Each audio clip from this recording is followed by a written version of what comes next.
Hello everyone, I hope আপনারা ভালো আছেন আর আমি অনেক ভালো আছি। 21 আগস্ট ছিল আমার ভাইয়ের বার্থডে, তাই রাত্রিবেলা বেলুন ডেকোরেশন করছিলাম, বেলুন ফুলিয়ে নিয়ে।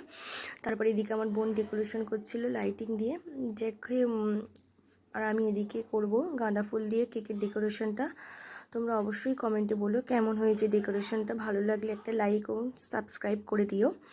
এরপর আমরা ওকে সারপ্রাইজ দেওয়ার জন্য নিচে আনতে গিয়েছিলাম, আর ও তো পুরো অবাক হয়ে গিয়েছে, আসছে বুঝতে পেরে গিয়েছিল আর অধৈর্য হয়ে যাচ্ছে, বলছে দে না দে না, আমি কেক কাটবো, তাড়াতাড়ি তাড়াতাড়ি, আমি দেখবো কেমন তোরা সাজিয়েছিস।